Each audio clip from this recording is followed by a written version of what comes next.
The streets of Cabramatta were a war zone in the early 1990s, with the sounds of sirens echoing through the night as Asian gangs were fighting for control. At the center of this brutal conflict was a vicious Vietnamese crew that quickly gained a fearsome reputation as a dangerous organization in the city. This is the story of the 5T Gang. The 5T Gang was a notorious Vietnamese crime syndicate which operated primarily in the Cabramatta area of Sydney, Australia from the mid-1980s to the late 1990s. The 5T emerged from the socio-cultural challenges faced by Vietnamese refugees who arrived in Australia in the wake of the Vietnam War. The gang was formed by Vietnamese youths who found themselves caught between two cultures, the traditional Vietnamese values upheld by their immigrant parents and the broader Australian society they were growing up in. The clash between different cultures, coupled with a lack of assimilation and distrust of authorities, created perfect conditions for gangs to form. Many of the gang's members arrived in Australia as unaccompanied refugee children, and according to the Sydney Crime Museum, the group had around 40 core members, with over 100 lower-ranking members who carried out small crimes around the area of Cabramatta. Many residents lived in fear, as the gang often targeted their own community for robberies, extortion, and home invasions. Families were arming themselves, terrified to open the doors at night. The gang's violent reputation and the community's distrust of authorities made it difficult for law enforcement to effectively combat their activities for many years. The gang's name 5T stands for 5 Vietnamese words meaning love, money, prison, punishment, and death. Another interpretation of 5T roughly translates to youth lacking love. The members of the gang usually lived together in temporary houses in remote suburban areas, which created a strong bond among them, creating a family-like structure where loyalty and protection were paramount. Tri Minh Tran was born in Vietnam in 1975, and he became the leader of the 5T Gang by the age of 13.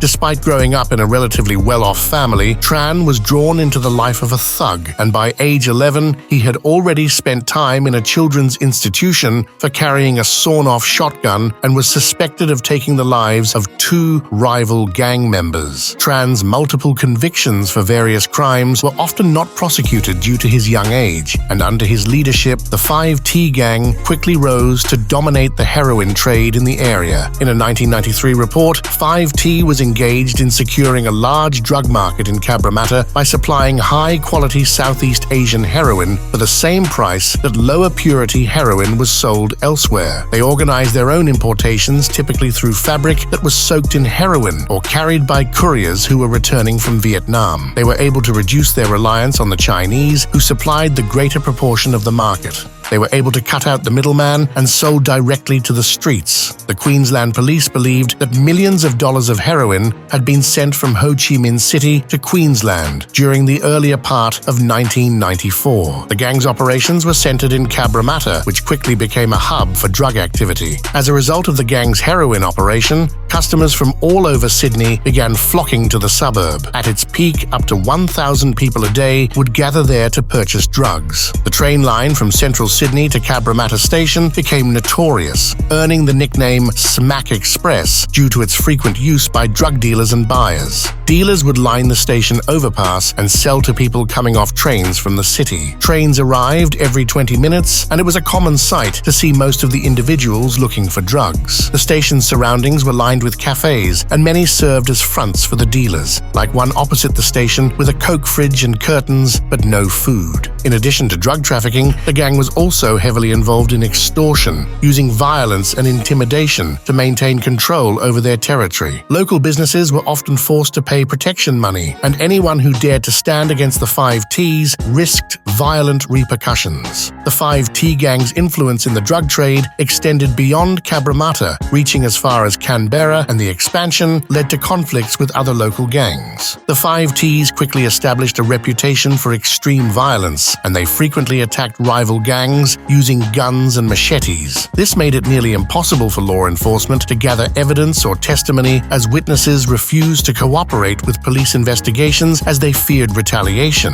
One perfect example that vividly illustrates on how much impact the 5Ts had on the justice system occurred in 1992 at the Barluck restaurant restaurant in Cabramatta, a group of 5 team members took the life of a 17-year-old student named Thi Inthasan by dragging him into an alley, stomping his head, and leaving him with a cracked skull in front of 100 witnesses. Before leaving the scene, they shot a 20-year-old woman in the thigh to send a message to anyone who considered talking to the police. When 3 members were charged, all 100 witnesses suddenly developed memory lapses or failed to appear in court. In fact, 24 people simply ignored their subpoenas. The atmosphere of fear was so pervasive that an 18-year-old woman told a local newspaper that everyone was terrified of the 5 Ts and afraid to testify in court. In the end, all 3 members were acquitted due to lack of witness testimony. Most of the 100 witnesses claimed to have been in the restroom when the incident occurred, but how can you fit 100 people inside of a 2-cubicle toilet? That incident wasn't unusual because just days after those members were acquitted, a shooting took place in nearby Bankstown. Duong Van Chu was gunned down in front of 200 witnesses, and even they failed to come forward with information. Those 2 incidents should give you a glimpse at how much power the 5 Ts had over the public. By the end of 1994, the 5 Ts had effectively eliminated or absorbed all other criminal groups in Cabramatta, and this made them the undisputed rulers of the suburb as they took control over the local drug trade completely. They had transformed from a small group of youth into a highly organized criminal enterprise that controlled virtually all illegal activities in Cabramatta. At the time, local Labour State MP John Newman was vocal in his efforts to combat Asian gangs in the area. He publicly criticized the criminal activities and advocated for tougher measures against gang members. Newman stated, "They are not afraid of our laws, but we will certainly take measures such as deporting them all back to where they came from." Newman was then assassinated outside his home in Cabramatta on September 5, 1994, becoming what is often described as Australia's first political assassination in modern times. A hooded man wearing an army-style jacket approached and fired 4 shots. 2 bullets struck Newman, taking his life instantly. Initially, suspicion fell on the 5 Ts and their leader Tran, who became the prime suspect, and not long after that Tran himself was assassinated in 1995. According to the Sydney Crime Museum, Tran was shot by 1 or more 5 T members after a dispute that had seen him break the legs of a high-ranking member. The focus then shifted to a suspect named Phuong No, who had motive and means to orchestrate the shooting. Phuong was a political opponent who had run against Newman as an independent in the 1991 election, but lost. Phuong was seen at Tran's funeral, which led to widespread rumors in the community that he was the mastermind behind Newman's hit. These suspicions were further fueled when one of Tron's relatives made a statement to police that Tron had apparently rejected an offer of $10,000 from Phuong to take Newman's life. The police launched an investigation which spanned several years and relied on a mix of forensic evidence, mobile phone tracking, and witness accounts to build a case against Phuong. Just days before the shooting of Newman, residents reported seeing a man resembling Phuong parked in a white car near the victim's home. Witnesses later noted a similar vehicle trailing the getaway car on the night of the shooting.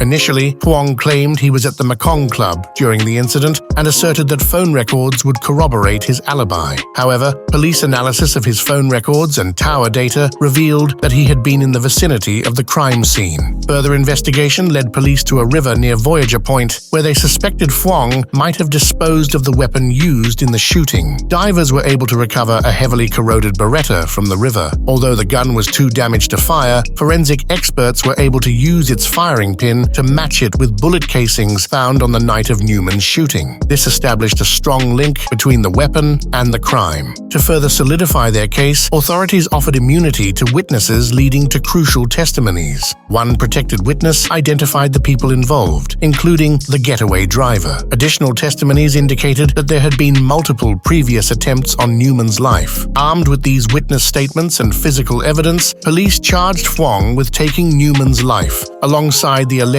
shooter and driver. After a lengthy investigation and 2 failed trials, a 3rd trial resulted in Phuong being convicted and sentenced to life imprisonment without the possibility of parole for conspiring to take John Newman's life. There are ongoing debates about the fairness of his trial and the severity of his sentence. Following the assassination of Tran in 1995, the 5 Ts went through a lot of internal trouble. The power gap left by Tran's death led to intense fights for control within the group. The group struggled to keep its previous unity and control over Cabramatta's criminal activities. Many members left because of the internal fighting and lack of clear leadership, leading to a gradual decline in their power. Several former 5T members went on to start their own breakaway groups. The main successor was called Madonna's Mob, which also broke up when their leader Ro Van Lee was shot outside the Cumberland Hotel in Bankstown in 1999, shortly after being released from jail. Another offshoot of the 5T was the 4 Aces, which might still be active today. Additionally, some ex-5T members joined the Black Dragon and Red Dragon gangs, both offshoots of the Big Circle Boys triad.